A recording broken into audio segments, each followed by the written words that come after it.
SSS, DOT, DTI, DSWD, and DOTR. Empowering the tourism sector through the Department of Tourism initiatives. The fast and secure digital process for identity verification without the required physical documents or face-to-face interaction. The verification process is powered by eGov AI with electronic Know Your Customer or eKYC capability. This ensures real-time user application, avoids fraudulent accounts, achieves a seamless and efficient onboarding process, and improves customer satisfaction and retention. Using the eGov eKYC, a national digital ID can be generated via the Philippine Statistics Authority PhilSys integration. A unique and tokenized QR code shall be generated, which users can present, and agencies, businesses, and establishments can easily scan and verify their identity. A one-stop shop app feature that allows you to access all national government services, powered by single sign-on. It essentially provides Filipinos with access to an online one-stop shop that offers a variety of LGU services such as applying for clearances, certifications, and permits.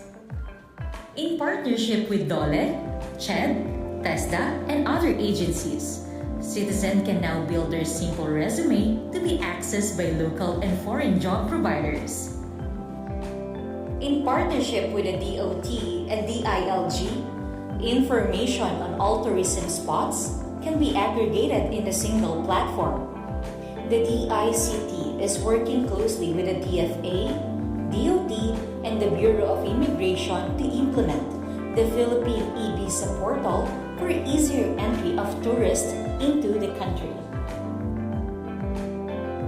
In partnership with the Bureau of Quarantine, Bureau of Immigration, Bureau of Customs, Department of Health, Department of Tourism, and Department of Transportation, multiple outbound and inbound travel declarations and health forms are unified under the Philippine One-Stop Electronic Travel Declaration System.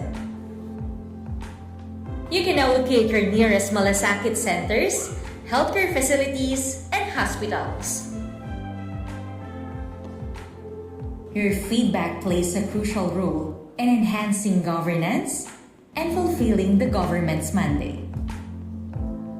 You can now register your SIM card in the eGov PH Super App. It inspires, creates awareness, and promotes startups and technopreneurs to the community, the youth, and potential startup founders. Be updated on the current events and developments in the nation with the Government Act News through the Presidential Communications Office. You can now have your digital PhilSys ID and securely and confidently store your government-issued IDs inside the app. In partnership with the LTO, Filipinos may now have a copy of their digital driver's licenses, accessed and securely stored under the Digital Government ID Wallet. What are you waiting for? Download eGov PH now, available in Play Store and in App Store.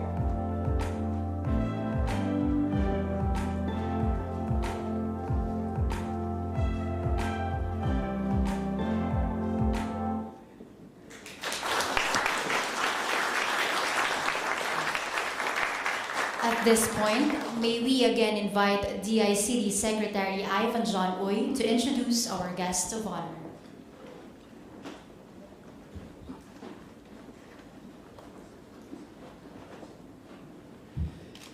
Ladies and gentlemen, the President of the Republic of the Philippines, His Excellency Ferdinand Marcos Jr.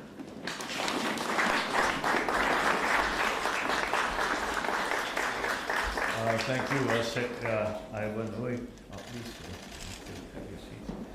For your introduction. Our Finance Secretary, Ben Jokno, other Jimmy Bautista of the DOTR, and all the other officials who have come to join us here today, my fellow workers in government. Tayo mga fellow workers in government, mukhang mapapagaan ang trabaho natin kapag talagang nabuo na natin ito. And that is the call of the day, is that we will have to adopt all of these new technologies to be able to compete properly in the global stage. And of course, our all-important partners in the private sector, without whom these new steps that we have taken could not have been possible. All the distinguished guests here, ladies and gentlemen, good morning. In my first address to the nation last year, I emphasized that we are in the midst of an age of exponential adoption of technology. Our government must keep up with that frantic pace, and it is frantic, and facilitate the rapid development of our interconnectivity infrastructure to allow our economy to ride the wave and open up an ocean of opportunities for prosperity. Government as well must be able to identify and utilize high-impact innovations to improve its own governance and transform itself into an agile bureaucracy that is responsive to our people's needs.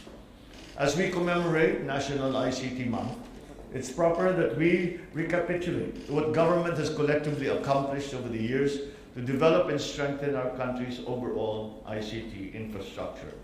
As early as 2 decades ago, the policy on e-commerce has been laid down. Electronic documents and transactions have been mainstreamed and given legal recognition. Unfortunately, the technology was not able to keep up. This is one of those very rare cases na nauna ang legislation doon sa teknolohiya. And so this is what we are trying to do now. We are trying to make maximum use of the technologies that are available to us. We are talking about the ease of doing business, the ease of doing of interacting with the government. It is not, at the very beginning, when we first came into office, I explained over and over again and made it very clear to all that would listen that this is not something that is an option that we might want to examine. This is something we need to do. We have no option of not doing this. It is something that is required. If we look now on the experience, when we look at our competitors, and that is essentially what this is about. It is a competition in the global market on many, many dimensions. And if we are to look at our neighboring countries, for example, to Europe, to the United States, then we can see that you cannot compete on an even basis unless you are highly digitalized, both in the private sector, and as well in the public sector. And that includes all the attendant issues of cybersecurity, the attendant issues of having a cloud that belongs to the country, the issues that we are beginning to resolve on the single ID for all citizens of the Philippines. And all of these must come together in a way that is useful and easy and convenient for the ordinary Filipino citizen. Now, I always worry about how Filipinos will take, kaya ba nilang gamitin ito? Is it simple enough? And we had that meeting yesterday, and I said, I always worry about the capacity of the Filipino to take on these new technologies. And thus far, I've always been wrong. There has never been a problem for Filipinos to take up these new technologies. They pick it up more quickly than... Well, we are a young country, and young people do simply have a affinity for the new tech, because it's something that they can live with, that they have lived with. They cannot imagine a world without Wi-Fi. I mean, anak ko, maliit pa. Pag may babiyahe kami, ang unang time, we're going to visit this island in Visayas. May Wi-Fi ba? May Wi-Fi ba? And you cannot blame them. That's the world we live in today. And that's why this is essential to all the plans, this is going to be another building block in the foundation of our transforming the economy. And this e-governance, the whole idea of e-governance is something that we need to do because we have fallen behind. And when we started, before we started this, and I quoted this statistic many times, that we did a survey of how people use the internet in the Philippines.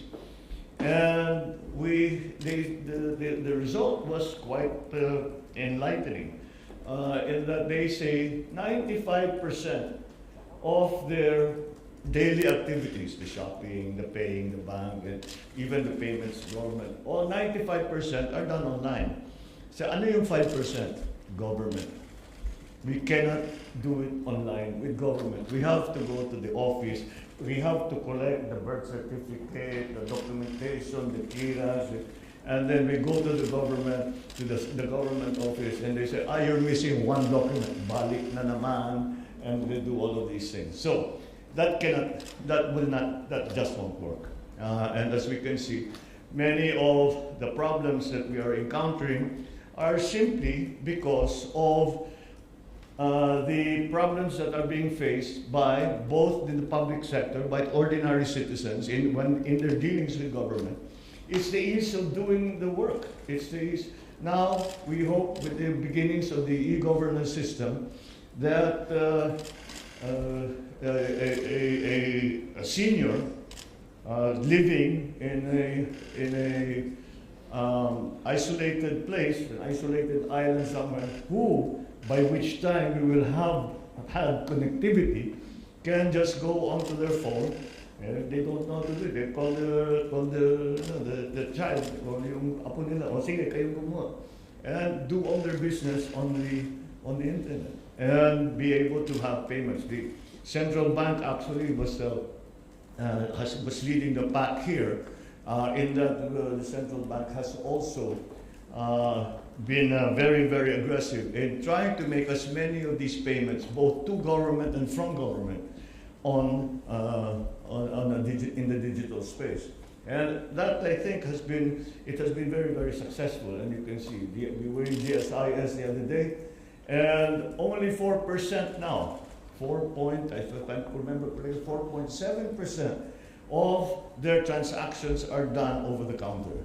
Everything else is over the internet. And so this is what we are pushing for. This is what e-governance is about. To bring it all together, to make it simple and available, accessible. Some of this data that we have has been siloed in different departments, in different agencies, and there's no way for us to go from one place, one website, and say, I am interested in a job in engineering. Is there anything out there? Now we have that. I am trying to buy land in this area. What does the titling look like? Has it been surveyed? Now we couldn't do that. Now we can do that. So these are the capabilities that this e-governance program brings, and that is why it is extremely important that now that we have launched the e-governance app, which, by the way, you have to show me how to download it immediately as well para testing natin.